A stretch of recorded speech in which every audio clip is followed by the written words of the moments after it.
Jadi saudara-saudara coba lihat itu, dua orang dokter sedang, sudah ya, aduh, hmm,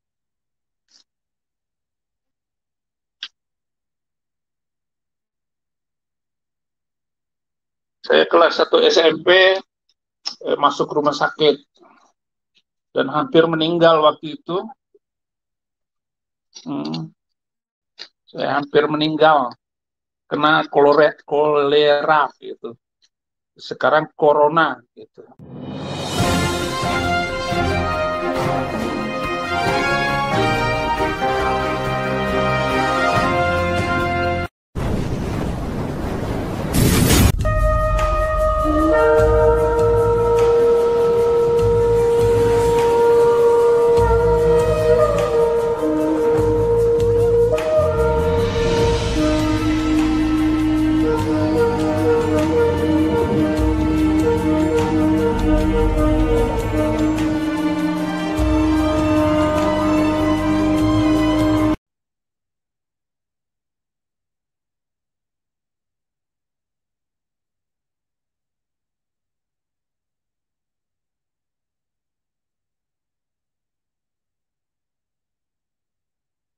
Haleluya. Saya nggak tahu kalau sudah harus live. Terima kasih saudara-saudara, selamat sore. Saya masih di rumah sakit, eh, rumah sehat, bukan rumah sakit. Mestinya kita harus mengatakan bukan rumah sakit, tapi mustasfa, tempat untuk menyehatkan. Gitu. Tapi istilah bahasa Indonesia itu jadinya rumah sakit. Ya sakit semua, sakit kantong, sakit kuping, sakit. Banyak yang kabur dari rumah sakit karena nggak mampu bayar. Ah, itu juga sakit.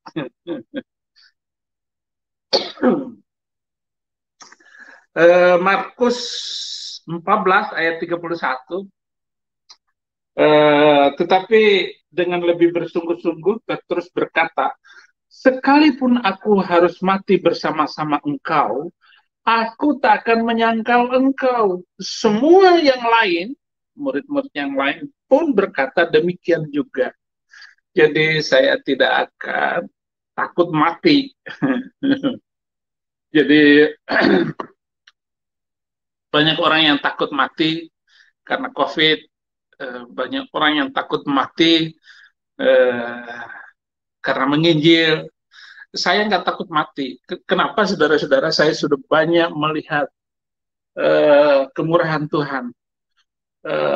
Dari kecil, kalau saya harus mati, udah dari kecil saya mati. Karena banyak sekali kasus hampir-hampir mati selamat, hampir-hampir mati selamat. Eh, saya orang desa di Bima sana, saya tinggal di sebuah desa Prado namanya, dan saya diajak orang tua untuk masuk hutan, pergi ke pantai, ke gunung, macam-macam. Dan berkali-kali saya patok ular, masih hidup. Gitu. Lucunya masih hidup. Uh, uh, Kemudian di kuliah, di sekolah, itu dikeroyok orang, itu hampir mati. Hmm. Banyak sekali. Jadi saya tetap percaya bahwa Tuhan akan menyelamatkan saya. Karena dia punya rencana di dalam kehidupan saya. Tuhan punya maksud tertentu kenapa saya masih dibuat hidup sampai sekarang. Itu. Jadi kalau kemarin ketahuan positif COVID, ya mungkin inilah waktunya, saya bilang gitu. Mungkin inilah waktunya Saifuddin Ibrahim harus mati bahagia bersama COVID. Tapi sekali lagi, Tuhan jangan matikan saya karena COVID gitu. Karena ya memang tujuan saya datang ke Bali ini untuk penginjilan, untuk membaptis orang, untuk ketemu dengan keluarga Muslim yang mau masuk Kristen gitu. Ya tinggal diklik sedikit aja gitu. langsung diangkat tangan, terima Yesus dan dibaptis gitu. Banyak dari perjalanan-perjalanan rohani saya gitu. Hampir-hampir mati itu sudah berkali-kali. Kisah Rasul 26 ayat 22, kalau aku boleh hidup sampai sekarang karena kemurahan Tuhan, dan kalau saya boleh ketemu banyak orang, itu untuk mendatangkan sebuah rencana dan kebaikan-kebaikan bagi Tuhan. Saya tidak mau mati sampai seluruh Indonesia terima Yesus. Tuhan jangan matikan saya sampai seluruh Indonesia terima Yesus sebagai Tuhan dan Juru Selamat. Gitu. Ya kalau ada yang nggak mau menerima Yesus sebagai Tuhan dan Juru Selamat, yang pentingnya terima ajaran Yesus, hidup damai, toleransi. Gitu. Gak usah ributin masalah agama. Kemarin saya sudah live masalah agama, gitu. Bahwa agama itu adalah penjara bagi manusia. Agama itu membuat orang lockdown otak dan hatinya sehingga dia tidak bisa berpikir waras lagi bagaimana membantu dan menolong banyak manusia. Dia hanya ikut dengan aturan-aturan yang sudah dibuat sedemikian rupa sehingga hidupnya terkunci di dalam dirinya, sehingga melihat keluar, oh ini orang kafir, harus dihunus pedang karena perintah kitab suci saya harus membunuh orang ini gitu. Waduh, itu saudara-saudara, sudah berabad-abad manusia saling membunuh karena agama. Mari kita tinggalkan agama yang menyuruh manusia membunuh manusia karena beda. Ikutin Yesus karena Yesus mengajarkan kasihilah sesama manusia. Kasihilah sesama manusia seperti mengasihi dirimu sendiri. Dan saya bilang kemarin, agama saya adalah agama kasih. Bukan agama Kristen, bukan agama Islam, saya bukan agama Hindu, saya bukan agama macam-macam. Agama saya adalah agama Pancasila. Boleh kalau mau agama saya. Agama saya adalah agama Pancasila. Satu, ketuhanan yang Maha Esa. Dua, kemanusiaan yang adil dan beradab. Persatuan Indonesia. Kerakyatan yang dipimpin oleh hikmat kebijaksanaan. Pemusyawaratan, perwakilan. Keadilan sosial bagi seluruh Indonesia. Itu sudah agama yang bagus. Saya usul kepada pemerintah agar membuat agama utama Indonesia adalah agama Pancasila. Kalau boleh. Ini kan cuma usul. Sebagai negara demokrasi, Pancasila ya boleh dijadikan agama. Terus Kristen bagaimana?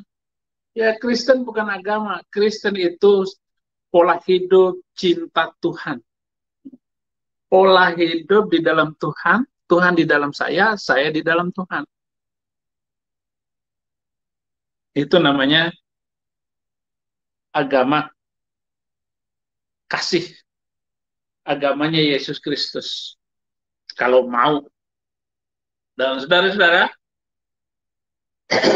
tadi saya Yohanes 11 ayat 16, lalu Thomas yang disebut Didimus berkata kepada teman-temannya, yaitu murid-murid yang lain, marilah kita pergi juga untuk mati bersama-sama dengan dia. Mati bersama-sama dengan Yesus Kristus. Jadi murid-murid mengajak teman-temannya yang lain, mari kita mati bersama Yesus Kristus. Tapi hebatnya Yesus, Paulus begini. Di Filipi 1 ayat 21.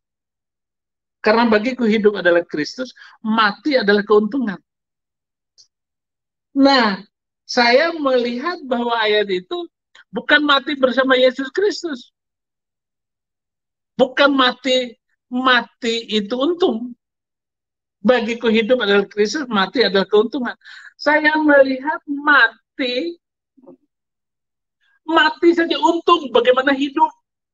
Gitu. Jadi hidup di dalam Kristus lebih dari segala-galanya. Hmm. Kalau begitu pendeta Saifuddin Ibrahim takut mati? Enggak. Karena bagi saya itu, ya mati saja untung, bagaimana hidup. Gitu. Hmm. Jadi hidup lebih untung dari mati. Karena kalau sudah mati, ya sudah selesai. Tutup buku. Hmm. Nama Saifuddin Ibrahim tidak akan dikenang banyak lagi. Tetapi karena kecanggihan teknologi ini, walaupun saya mati, dia tetap berkuar-kuar di angkasa raya sana. YouTube-nya tetap ditonton, akan dilihat oleh semua orang, akan disaksikan dari zaman ke zaman tentang si Saifuddin Ibrahim yang pernah jadi kiai, jadi ustadz, jadi pendeta. Itu maknanya. Itu Filipi 1 ayat 21. Di dalam firman Tuhan yang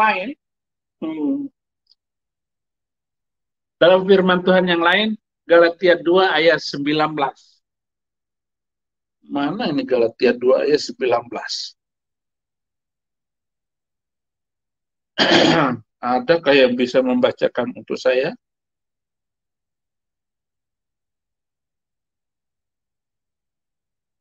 Saya mau baca supaya lebih mantap begitu. Nah, Galatia 2 ayat 19, sebab aku telah mati oleh hukum Taurat untuk hukum Taurat, supaya aku hidup untuk Allah. Aku telah disalibkan dengan Kristus. Jadi memilih zona hamba Tuhan. Zona saya adalah zona hamba Tuhan, zona penginjil. Zona penginjil itu harus berkata, aku telah disalibkan dengan Kristus. Ya,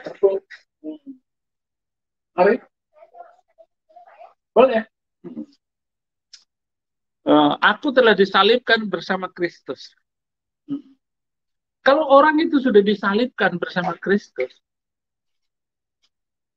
bagaimana caranya? Oke. Oke, saya tetap ngomong ya. Bisa begini ya, Bu. Dokter, thank you ya.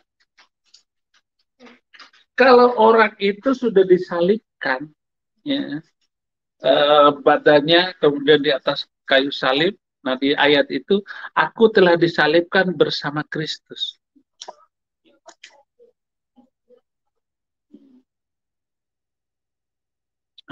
Sorry. Ya, maklumlah kita lagi seperti ini. Saya katanya harus tiduran. Bisa kan, Bu? Iya. Aku telah disalibkan dengan Kristus. Jadi kalau kita sedang hidup, kemudian kita disalibkan, kira-kira orang macam begitu bisa apa? Nggak bisa apa-apa, saudara. Tinggal menunggu waktu-waktu kematian. Seperti saya sekarang ini sedang mau diinfus. Ini kan hanya memperlambat kematian. Tetapi bagi seorang penginjil, seorang hamba Tuhan seperti saya, ya mati, sudah mati. Aku telah disalibkan dengan Kristus. Jadi tidak punya keinginan lain, tidak punya cita-cita hobi yang macam-macam, apalagi Saifuddin Ibrahim sedang memelihara burung begitu. Aduh, saya nggak bisa pelihara burung karena saya harus meninggalkan rumah itu, meninggalkan tempat. Nanti burung saya siapa yang memelihara? Terus, mikirnya macam-macam. Kalau saya pelihara burung di rumah, umpama saya punya hobi seperti itu. Saya tidak punya hobi-hobi yang Bukan berarti Anda tidak boleh, silakan saja gitu. Kalau Anda punya pembantu banyak, kemudian ada yang memelihara burung, ada yang memelihara bayi Anda, memelihara anak Anda, yang mengantar sekolah anak Anda, itu perlu banyak pembantu. Saya tidak. Saya tidak, saya tetap akan melakukan tugas saya sebagai panggilan Tuhan di dalam kehidupan saya. Adalah memberitakan kabar baik. Saya harus memberitakan kabar sukacita di dalam Tuhan Yesus Kristus. Sehingga saudara-saudara, kalau saudara tahu secara pribadi kehidupan saya, wah saudara akan menangis dan tertawa. Kasihan dengan pendeta Saifuddin Ibrahim. Dia sekarang sampai begini, sampai di apa namanya, sampai di di masuk rumah sakit, masuk penjara. Pendeta Saifuddin Ibrahim masuk penjara dan hampir mati dikeroyok teroris gitu. Teroris benci sekali dengan pendeta Saifuddin Ibrahim karena dia menghina agama, dia menghina Islam, dia menghina Nabi Muhammad katanya. Itu vonisnya, itu kata-kata yang mengerikan. Gitu. Tetapi sekali lagi saya tetap melihat kemuliaan Tuhan, kemurahan Tuhan. Ketika saya masuk penjara pertama, di sana ada Ali Imran gitu. Nah, tetapi dia tidak berani keroyok saya dan tidak berani menyuruh anak buahnya untuk musuhin saya. Ya, ya. Nah, saudara-saudara, masuk lagi di penjara kedua di Tangerang, di penjara kelas 2. Oke. Saya disuntik, saudara-saudara, sakitnya minta ampun.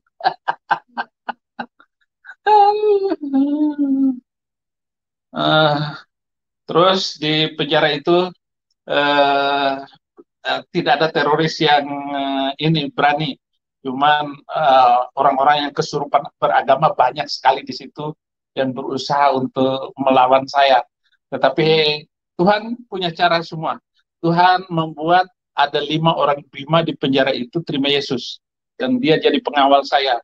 Dan orang-orang Bima ini, wah, loyal sekali kalau urusan ada sesama Bima yang ini, yang masuk penjara. Dia loyal sekali, tinggal saya suruh saja anak buah itu, anak buah untuk ini, itu ngancam saya. Ya.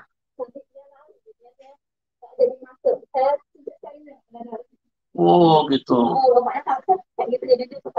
Oh gitu. Jadi relax aja ya. Itu kan ada ya kelihatan itu.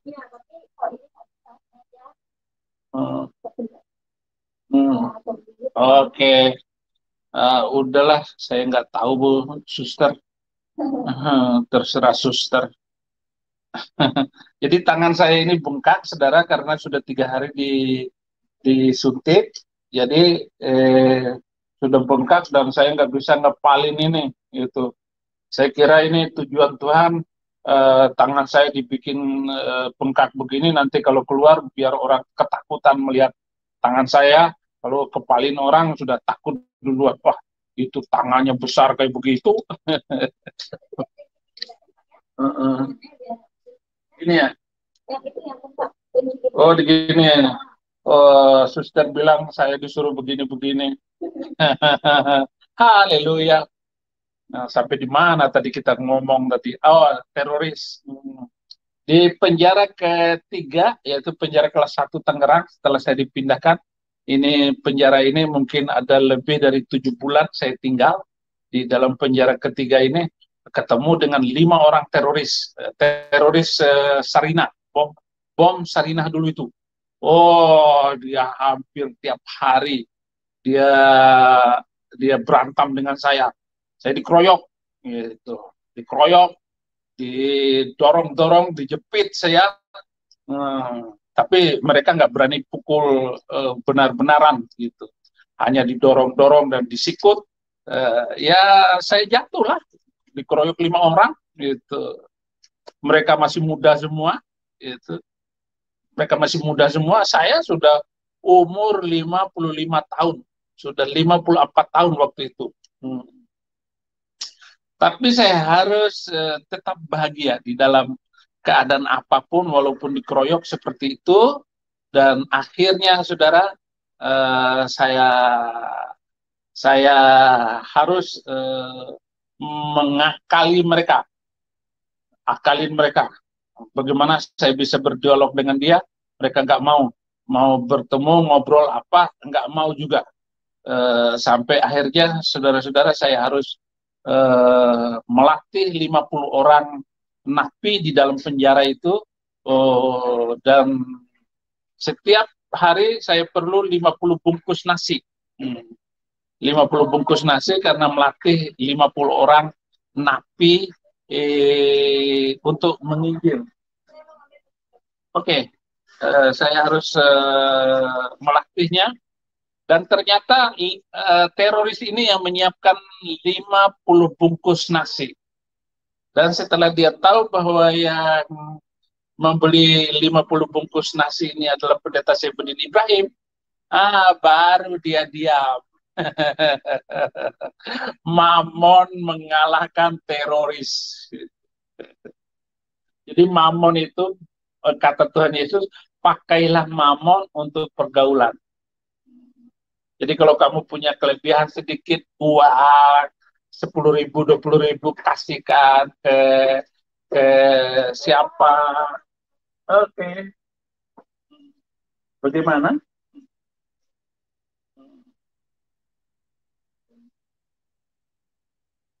Ya, mamon pakai untuk pergaulan. Jangan pelit, jangan pakailah uang untuk mempengaruhi orang gitu. Bukan apa-apa gitu. Tapi itu cara untuk mempengaruhi dan menggoda iblis supaya iblis itu tunduk juga. Dan setelah mereka tahu bahwa yang membeli 50 bungkus nasi setiap Senin dan Kamis itu adalah pendeta Saifuddin Ibrahim dan timnya, barulah teroris itu diam. Dan dia tidak berani lagi mengganggu saya sampai saya keluar. Nah, oke. Baik sekali suster ini, mau suntik aja minta izin. Aduh. Oke. Hmm. Hmm. Hmm.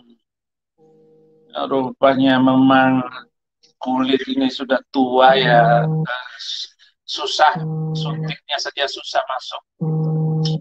Tapi di dalam Tuhan kita tidak pernah takut dengan apapun. Kalau suntik, kalau COVID sekarang yang menimpa saya ini harus membuat saya meninggal, ya serahkan nyawamu kepada Tuhan.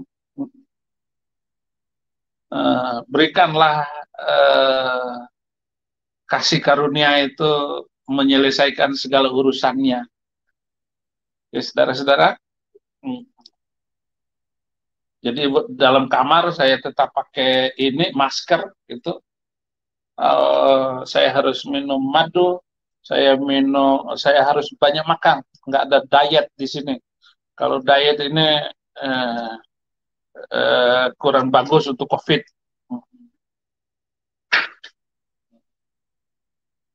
Jadi saudara-saudara coba lihat itu, 2 orang dokter sudah ya. Aduh.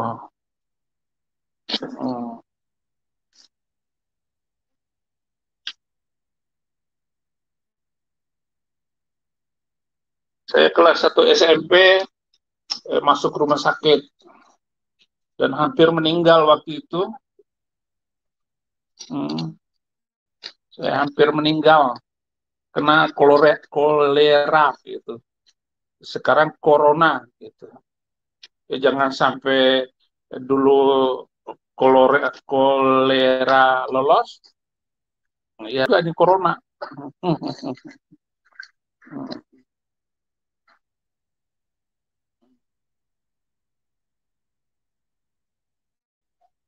Sudah enggak? Sudah bisa masuk? Oke. Iya. Biar kalian bisa nonton bagaimana uh, COVID yang luar biasa ini di seluruh dunia, bukan di Indonesia saja. Bagaimana COVID ini telah mengubah dunia, mengubah ilmu kesehatan, membuat manusia untuk mencari obat. Jadi kalau bisa nggak usah masuk rumah sakit, satu pil diminum langsung sembuh. Tapi apa ada? Kita nggak tahu bagaimana kecanggihan eh, masa depan ini dengan pengaruh COVID yang luar biasa, membuat para ilmuwan untuk mencari solusi obat kesehatan yang canggih, karena ini salah satu wabah virus yang hebat di dunia hari ini. Beberapa juta manusia mati karena COVID. Tapi bagi kita, kita tidak pernah ragu, kita tidak takut dengan COVID. Yang kita takut anak cucu kita mati dalam kegelapan yang tidak mengenal firman Tuhan, tidak mengenal kehidupan, bahwa hidup itu adalah hidup yang kedua setelah kita terima Yesus dan masuk surga bersama Yesus Kristus. Orang kalau nggak kenal itu, ya percuma dia hidup cuma sebentar di dunia dan dia akan mati binasa di neraka. Itu yang lebih penting pesan saya di sore hari ini.